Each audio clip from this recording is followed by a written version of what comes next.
Good evening and welcome to another edition of More Wild Talk. And this is our first, this is our first More Wild Talk with a visitor and a guest. Yeah, you're the first. Wow. Well, I feel honored as a three-way. Well, that's true. I had someone take the place of Tracy one night when he was on vacation, but yeah, I'd like to see the ratings on that one. It was out of the roof. It was the best ever. I had to get her out of there real quick. Yeah. Well, yeah. But anyway, we are tonight going to be talking to Steve Lake. He's works at Harding University. We're going to let him tell us a little bit about himself in just a minute. Before we get into that, we just kind of want to remind everybody that church is not going to happen in the building this Sunday due to our coronavirus outbreak. And I think, Tracy, we have probably about 4, 5, 6, 7, 8 people that have tested positive. Those are confirmed, right? Confirmed positive at this point, and probably 4 or 5 waiting and tests, waiting on the results of the test. Right. So, but I haven't heard anything. I haven't heard it today of anybody coming down with any more symptoms. So maybe we're to the end of that at least. Yeah, I hope so. I think we probably are. I mean, I don't think we have had anybody new. It sounds like what we do have, they're seeming to have some better days than they've had in previous. So that's a good thing. So, all right. Well, yeah. Hey, you better behave, Steve. Bob Brackett is on here and Sandy. So, well, Glenda texted me, said nothing's showing up on the church Facebook page, but you're getting comments, right? Yeah. Sonia Sproul's here. Hey, Sonia, hope you're feeling better. Tim Dean's here. Okay. Susan McGee, Susan Wilson. I will tell her she should be on. Guy I know from college, Mal and Ethel. But anyway, Yeah, we will be on we are growing. Experience for Sunday. And what are you going to be preaching about, Tracy? Yeah, this Sunday, of course, we've been dealing with Genesis, and we're going to look at the 2 trees in the middle of the garden. Okay. And we're going to talk about what those really mean to us, especially, and how those trees are still before us. So, well, and that one I'm tree, excited about it. First marriage dispute. That will be coming. That's coming. The fall is next week. And that's probably why we got Steve on here. We were actually going to have you next week, I guess, Steve, and we moved it up a week for, I think you're out of town or something next week. That's correct. I am. Thank you guys for having me, and I'm excited to be here and adjusting your schedule. But we'll give you a chance then to now introduce yourself. Well, go ahead. Just introduce yourself. Tell us, what you do at Harding, and then we'll get into the marriage part. Okay. I'm Steve Lake. My title is Assistant Vice President of University Advancement at Harding. I've been here almost 13 years, born and raised in Dallas-Fort Worth, and came to Harding in the 80s, had a great experience, left thinking maybe someday I'd like to go back, and God does amazing things. So I came back here in advancement, and advancement is code word for fundraising. But I'll be honest, my heart is such that I think if what we do in doing kingdom work, if we focus on dollars, then God won't reward it. If we focus on kingdom work and scholarships and need-based students and Christian homes and mission work and all the good things that come through Christian education, I think he will bless it. So it's really like I'm in ministry. It's a little different than maybe what Tracy does, but I view what I do as ministry. Okay. That's good. And obviously we have some kids from Vero out there that you're familiar with, some of our kids. And in fact, Austin Dean is watching right now. Oh, there. And also Garrett, Brittany, they say hello, along with Derek, Penny, Reagan, and Chelsea, the whole Wells family. But yeah, hello to the Wells, the Deans. You're bringing some youth to our program. We're thrilled about this. Well, Yeah. that's exciting. I'm glad you called me younger than you, even though I'm not. No, I said you're bringing youth. I didn't say you were youth. Come on. And of course, Trevor and them, they just want to know, is the club still on probation or not? No, the club is not. Trevor, hello. Mackenzie, hello. And all my Vero friends, great people, love your church. And I'm praying out there for all of y'all that are struggling with the virus and maybe even have anxiety about potentially getting it. So be thinking about you guys. So I'm honored to be here. And so we obviously didn't have Steve on here to try to get some money out of you. We'll give you a chance at the end to do that. Although I do want to ask, I heard the students got some refunds for lodging and stuff like that since you cut short the semester. I got no refund on my donations. Well, it's funny how that works, isn't it? Yes.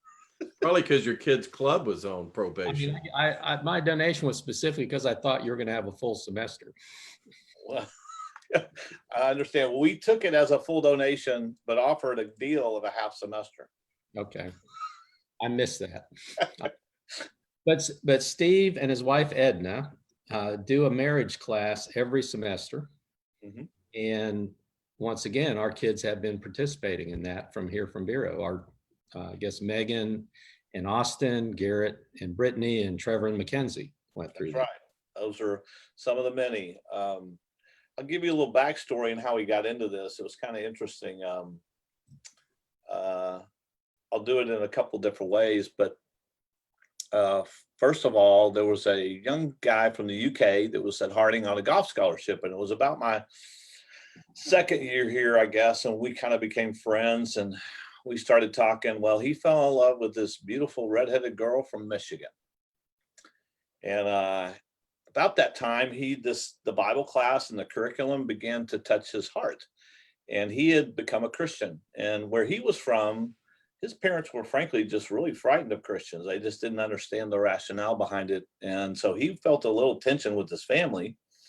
But he was committed, and he got baptized and fell in love with this girl. And one day he comes in my office and said, I know you, I met your wife, and my girlfriend knows your family, and we don't even know what a Christian home really looks like. I certainly don't. Would you guys sit down and do a study with us? And I was a little taken back, and obviously not prepared. And here's the second part of that story, and this is why I wasn't prepared, and is because I left Harding in 1986. I had married a college sweetheart. And long story, lots of details, but the bottom line is I'm very sad to say that marriage ended in divorce 4 years after I graduated. Had a daughter in that time. I was, I believe, clinically depressed because I had always told myself that I wouldn't have a divorce, but I found myself having one. And I could spend some time talking about aspects of that and why. But I think the proper and fair thing to do is not talk about other people, but talk about oneself. And I can fully say that I was not who I think God called me to be as a husband and a leader and a family man. I don't think I was extremely egregious, but I know I also wasn't intentional. And so I look back with that with humility, and I lament a lot of things about that experience. But anyway, so not long, about a year after that, I go back to church, and I was not looking to meet anybody, but God shined his light on me and introduced me to my wife, Edna. We were in the singles program at church and fell in love, got married, had 2 more kids. And fast forward up to whatever it was, 2009 or so, and this young man asked me if Edna and I would consider doing the study. And I almost laughed, because if you had asked me back in 1991 and told me that I would be leading a pre-marriage class someday, I probably would have fainted. So it was a little bit of a paradigm shift for me, But I also believe that's how God works sometimes. I think he taps you on the shoulder, and you have to have ears to hear and eyes to see, even in unusual moments. And so I went home, and my wife is, she's the real deal. And I was a little more hesitant. She immediately got on the internet, started looking for some books to use, and said, let's do this. And I said, okay. So she bought Gary Chapman's book, Things I Wish We'd Known Before We Got Married. And the funny thing is, we kind of thought, well, this is weird. We need another couple. So we recruited another couple to be a part of it. And to say that we were unstructured and loose would be an understatement. We would basically say, hey, let's read a couple chapters and talk about them. And about the time we finished the class, after about 7 or 8 weeks, 9 weeks, I don't remember, they both broke up. And I really thought we were kind of done.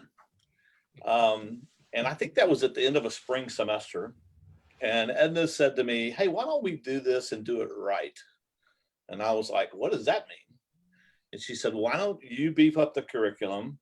We'll mix in some food in this. I'll prepare, either meals or desserts or something. Let's demonstrate a Christian home and a kitchen and a working relationship to them and things like that. And What about the meals? yeah, well, food. Yeah. Well, Edna is a great cook. And I will say this, as time went on, our classes grew, and we did recently, last few years, we kind of have stopped doing the full meals. But for years, we would have usually 6 couples per semester. And we would meet 9 to 10 times in our home every Sunday at lunch. And we would have a meal, and one couple, our tradition was one couple sits at the table with us in the kitchen, and we got to know them 2 on 2. And then the rest of the group sat at a bigger table in the room where we met. But that way we got some individual time to get to know them. But we beefed up the curriculum, and we would do 2 chapters a week. And that book, I've got one right here, is not a perfect book. My wife would always say it has a lot of common sense in it, but common sense isn't always common. If you don't know who Gary Chapman is, he is the father of the love language principles. I do not necessarily believe the love language philosophy is the perfect and unlocks every key in your marriage, but it is a very valuable, because I do think we have a tendency to receive love a certain way. Thus, we give love in that way because that's what we think.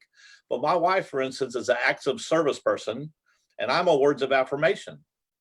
So little unknowns to me, I should have been taking out the trash and emptying the dishwasher and doing the dishes to get her attention. And I'm always going, you're beautiful. I love you. You're smart. And it took us a long time to kind of figure out one another's love language. So that's some time in this book. And obviously you cover a lot of subjects for newly marrieds, everything from finances to apologies, forgiveness, personalities, things like that. So that is kind of the history. We have done that. I think we've had about 170 couples come through the class probably over the last 10 years. I mean, you're pretty much full up every semester, aren't you? Yeah, in fact, we traditionally have a waiting list of the way it's been. We've had a waiting list, and we start seeing these couples, and some couples approach us, and some we know people, or we know their parents, and we ask them if we see them kind of pairing up like Noah's Ark. We have a tendency to try to line them up and get them in the class, and we usually have a waiting list. The funny thing was, there's some humor out of this, is when we did it, we had no expectation for this because we weren't thinking that far up ahead, but we started getting invited to weddings. And so we have you got to tell everybody about your wedding trips and vacations and everything. Yeah, else. well, we've tried to make it fun, but we committed if we were going to have them in the class and there was any way possible to get there. And many times we've had conflicting times, but we have made the effort to try to be at those weddings. And we've gone everywhere from Vero Beach, Florida, to Minneapolis, to Indiana, to all over Texas, Alabama. I've officiated weddings in all those a lot of those places. I didn't foresee that. One weekend, our record, we average typically 15 to 22 weddings a year. And the funny thing is, some of these other kids see it on social media, so then they want to invite us, even though they weren't in the class, because they think we like weddings. So we get invited to a lot of weddings. We've eaten a lot of cake in the last 10 years. People say, y'all should be wedding planners. And I'm like, no, we don't want that job. But our record is one weekend, we had a wedding in Fort Worth on a Friday night. We drove back to Little Rock and had a wedding around 1 o'clock on Saturday. That night, we had another wedding outside of Little Rock. And Sunday night, we had one about 45 miles from Searcy here at Harding. So we had a 4-wedding weekend. That's our record for Friday night to Sunday night. Yeah. Are you a consultant for Hallmark movies? No. No, but I will say this, and obviously we get some amazing kids coming from some great homes, and God's the doer. But as of today, we have yet to have a single divorce in all of our couples. Now, That's great. We've had some crises, and we extend to them that we will always be willing to reach out to us for encouragement. And it's so fun now. Tons of them are obviously having children. Yeah. And that's fun. So it's been a great experience. And you know this, you think you're going to give and you get. So I've built some incredible relationships. Love these young people. They're very fun. So it's been a blessing. Yeah, well, it's a great ministry, it really is. And so questions. Tell us about the young folks coming through here. I mean, things are changing and things are different from when of course, when I was doing it was a long time ago, the dating scene and all that, but it seems like it is a whole different ballgame. Yeah, as I sit here and I don't know necessarily who's watching. I know we have a few young folks, but I would assume we have a lot of parents and grandparents watching and thinking about maybe their kids or their grandkids. To me, it's been real interesting for me to be in this culture where I'm with young people all the time. We've had some funny instances. One time we did go to a wedding and we left the wedding and I looked at Edna and I said, man, all those people we were having dinner with are old. And she said, Steve, they're our age. And I realized we are surrounded by 18 to 23-year-olds, and we start thinking that's the way we look, and we don't. But it is different today. My era, I'm sure like you, Joe, is that people ask people out on dates. And you would, it was very common in my time at college to ask a girl out, and maybe on Friday night and Sunday you asked to Sunday night after church out with pizza with another girl. No big deal. Well, today's culture is not that. They do things more in groups, and more specifically, the cell phone and messaging and Snapchat and all the social media plays a huge part in this. It's almost like they begin to talk. They don't date. The term today is talking. Are you talking to someone? And it's like they do a lot of conversation behind the scenes out of the public before they get the confidence to actually go out publicly together. Or if they do, they typically go in groups. But you will see many times all of a sudden, you won't even realize somebody's really spending that much time together. And then all of a sudden they're official. And that's a big deal when you put it on Facebook or you we're, official. Mm-hmm. So it's definitely different. I told a story recently about a young lady that came to my office a few years ago. And she said, I know you know this young man and I want your opinion on him. And I said, okay. And I obviously knew both of them. And I knew him probably a little better than her. And she said, I think you're a good judge of character. And we're thinking about becoming official. And I said, well, that's interesting. I said, I don't know that I've ever seen y'all together. And she said, well, we've been talking for about 15, 16 months. And I said, well, wait a minute. Have you ever been to a movie? Have you ever been to church? Have you been out to dinner? Oh, no. And she was thinking about becoming official. and they had never really sat down and had any eye-to-eye conversations. And you want to say, we need to change that. And part of me says, we got to teach them how to have conversations and use, voice inflection and communicate other than just with text. And I think we do, but I also know that you're also fighting an uphill battle. You've got to figure out a way to adapt and adjust to, in my opinion, to their way, because it is the way of the future. And things may change, and I don't know what will change them, but I can assure you it is vastly different than what it was when I was on the dating scene. Mm-hmm.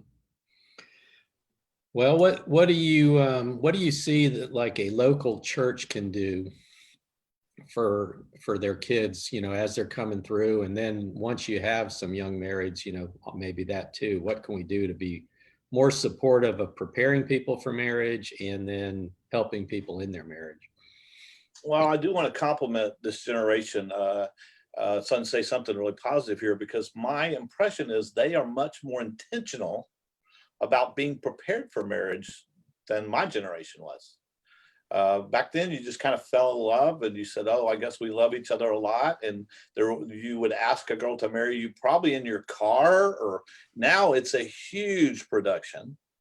And it's just different. But I will tell you, what I have seen is many of them are so intentional about what can we read, what kind of class. We want to get pre-marriage counseling. We want to go to a Dave Ramsey course.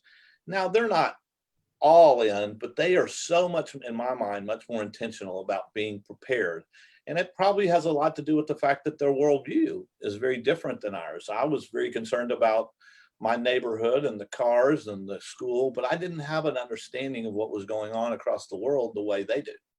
I read the paper some, but I don't think, it's just a different era. So I want to compliment them because I think they are more intentional. I think they're also, I think they want to be a part of things that are meaningful. And I think that's a valuable attribute. As far as what a church can do, I personally think there's a lot of things that you can do. Number of things come to mind. I think if you have people on staff that have the ability to do the pre-marriage counseling, one-on-one or two-on-two, a couple, or if you have a couple at your church that's passionate about this, it would be neat for them to do some, go through a book with them, mentor them. I think it would be cool if you had a set of some some married couples that as soon as somebody got engaged, that you paired them with, that kind of walked that journey with them.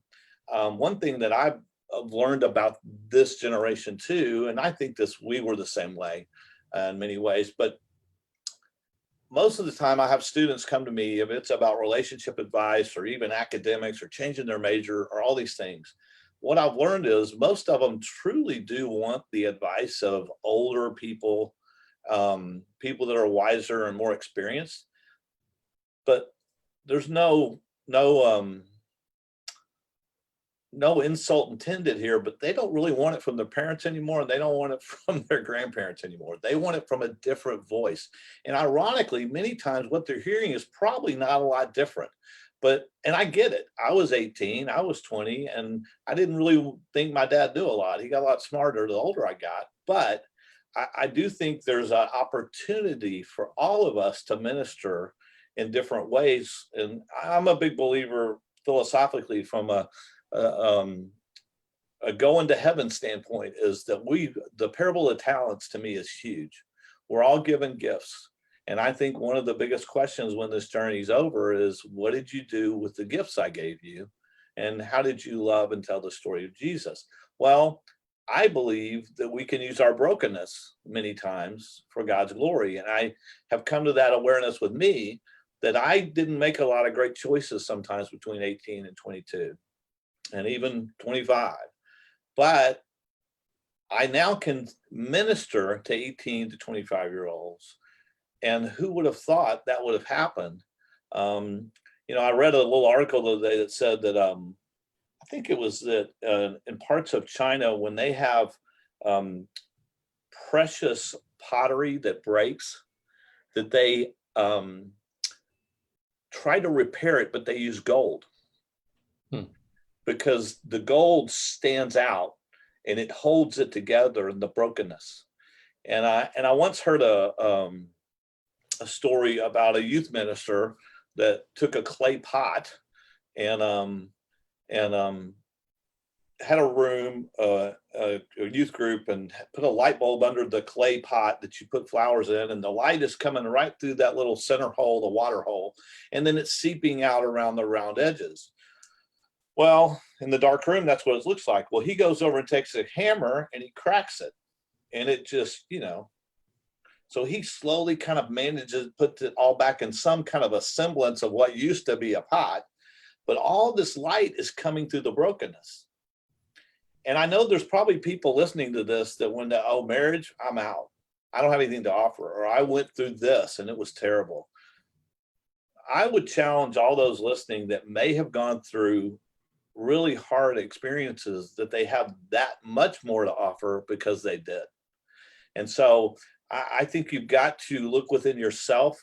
And I don't know if it's marriage, pre-marriage classes, or cradle roll, or elderly ministry. I don't know, but I know that you have a vibrant church. I follow it on social media. I know many people there. So I want to compliment you guys, but there's always opportunities to use that brokenness. So I would also say, I think the mentoring concept idea of having a couple, that if they get engaged, one of the gifts from the church is to say, we're going to assign a couple to you guys that's going to meet with you guys, go out to dinner with you 2 or 3 times before the wedding, stick with you for 24 months after the wedding, go out every 90 days, have dinner or just do something fun together, and create some opportunities to where you have some conversations and an opportunity to encourage them. Because I think we all know we enter marriage really not knowing so much, and you can hear about it and you can read about it, but until you enter some situations where Satan is attacking you, it's just experience goes a long way. So I think a mentoring thing might be really cool if you could figure out a way within your budget to have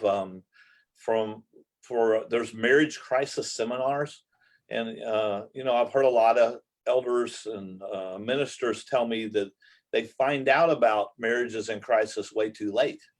Mm-hmm. And what if there was some money set aside, not a lot, but enough to say, okay, we're going to send you to a crisis seminar that's a 3-day weekend in Orlando or wherever. That would be a valuable thing in my mind, to be prepared and be on the offense as opposed to always playing defense, have some resources set aside. Yeah, I like that. I like the mentoring idea. That sounds good. That sounds good.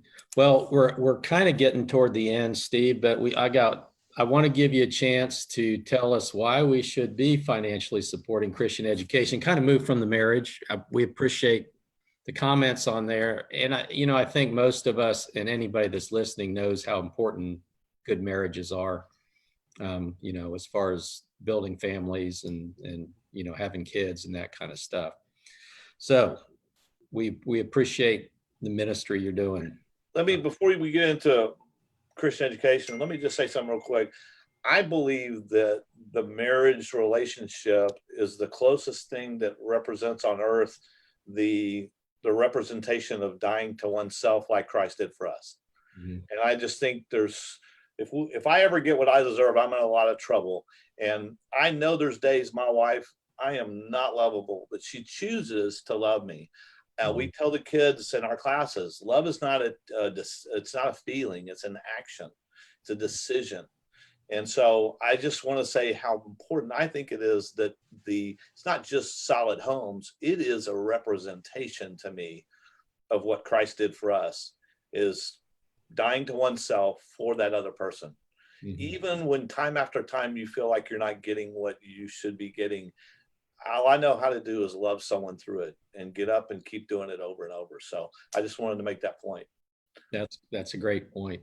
And, obviously the things we're talking about and what you're doing up there at Harding gives us an idea, why would you want to support Christian education? Well, you're talking about one of the things that's great, because people like you are working at Harding University and our kids are hanging around up there and learning from you. And I'm sure the that tennis player or whatever, whoever it was that you first got involved in, I mean, I'm sure he asked you because he looked at the relationship you had with Edna.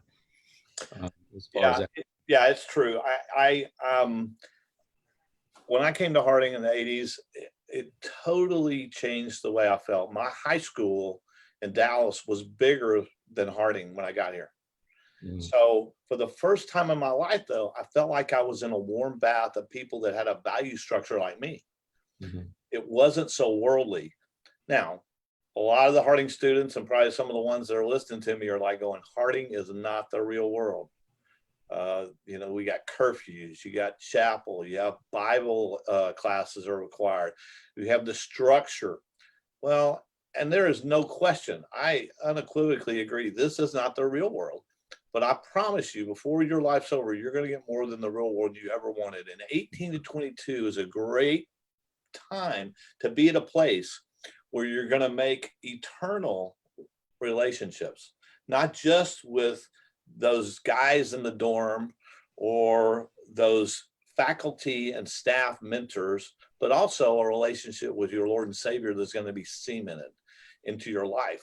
So obviously, I believe we do kingdom work at this place called Harding. I believe there's lots of great Christian schools that I would encourage these young people that are coming up through the ranks to attend. I would challenge parents and grandparents to try to provide incentives. If that means saying, I'll pay for Christian camp for a few years leading up to college time. If it means sending them to a spiritual uplift, we have something in the summer traditionally, non-virus season, called Uplift, that junior high and high school kids can come to. It gets them in the culture and understanding in a comfort zone with Christian education.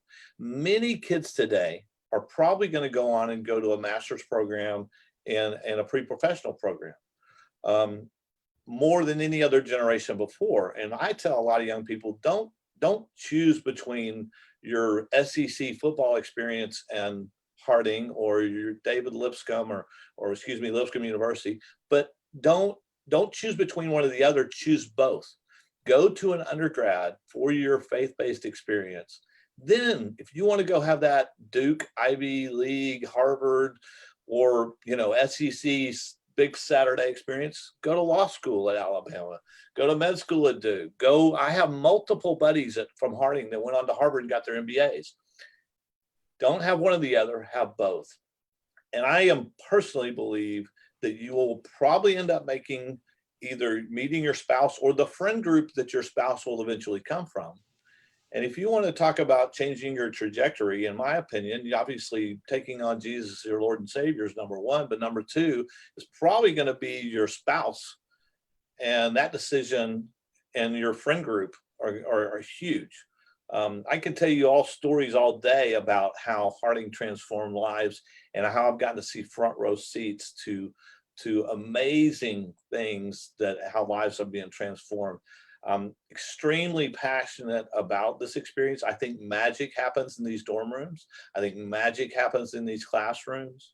It is not a perfect place, but I would beg your congregation, as they consider kids and grandkids, to try to find incentives to put them in a place for 4 years that is everything is taught from a Christian worldview. You know, Steve, that's where I met my wife, not at Harding, but at Faulkner University. Sure. Go Eagle. And yeah, see there. And, you know, the person there that was like you was Donnie Hilliard. And in fact, he started I believe it's called the Cloverdale School of Family Strengths eventually. But he was that guy that was like always, you know, doing the premarital stuff and the marriage and family classes. And he was just that kind, you know, we just love to go to him. And actually my wife, now this is something you can't get anywhere. She was the first female to go to the Preacher in His Work class. So yeah, you can't get that. You can't get that at Alabama. I'm just saying, you know. Well, I'll tell you a little bit of you mentioned Alabama. I got to know a bunch of guys that were from Birmingham and some from Georgia in my time at Harding. We became dear friends. In fact, I'm going to see, you mentioned I'm going to be on the road. I'm going to see some of them next week because I'm going down to Alabama. But we have gotten to know some of their high school friends. Some of us had gotten to know their high school friends. And one time we were at a sporting event, and it was after it was over. We were all talking, sitting around in camp chairs. And the Harding guys started telling all these stories about different things that we did in the dorm and laughing and all these things. And these guys were sitting there listening. And finally, this kid that I think he went to Vestavia Hills, he said, wait a minute, I got to ask a question. He said, I went to Alabama. There were 25,000 students. He said, I lived in an apartment with 6 guys. And today I can pick up the phone and call 3 of those guys and start talking like that. He said, you guys go to this school in nowhere, Arkansas. There's 3,000 people, and it sounds like you can call them all right now and start talking to them. And I said, that's exactly right. This is a highly relational experience. But I'm convinced we would not be on this earth if God wasn't a relational God. We have a calling. And I'm not saying everybody needs to be extroverted, but I am saying I am convinced, I'm convinced we are supposed to be doing relational work here at some level, or we wouldn't be here. Yeah. Well, Steve, we thank you very much. My check's in the mail, so don't bother calling. But we appreciate you being with us tonight. And Tracy, I don't know if you have anything else to finish up with before we sign off for the night, but I think we've covered everything about upcoming church and all that kind of stuff. Yeah, we're just ready for Harding to open back up so we can come to the lectures and, things like that. So y'all are gonna have to work on. By the way, when you go to Alabama, if you want to, they've got COVID parties happening there. Let me know and I can hook you up. Yeah, I'm not going to Tuscaloosa. Let's just put it that way. Okay. Okay. I mean, they may can come to you. I don't know. Yeah. I don't know. I'll make sure and be looking out for the COVID parties. This is why kids need to be in a place where they have good adult Christian supervision. Yeah. Well, Steve, thank you so much for joining us. And tell your wife I said hello. I've never had her cooking before. I'm just saying, just throwing that out there for next time I come to Harding. Hey, we'll make it happen. That's awesome. I don't even have to sit in the kitchen with you. I'm just good to eat. That's good with food. me. Yeah, just bring you a plate. Okay. Well, I'm honored that you guys asked me to be a part of this. I love the work you guys do. I have seen More Wild Talk quite a few times. I won't honestly say I haven't watched end to end always, but I am a fan. We don't either. Awesome. So I think I love your church. So God bless your work and appreciate both of you guys very, very much. And God bless your families. Appreciate it, Steve. Thank you again, Steve. You bet. You guys take care. Have a good night.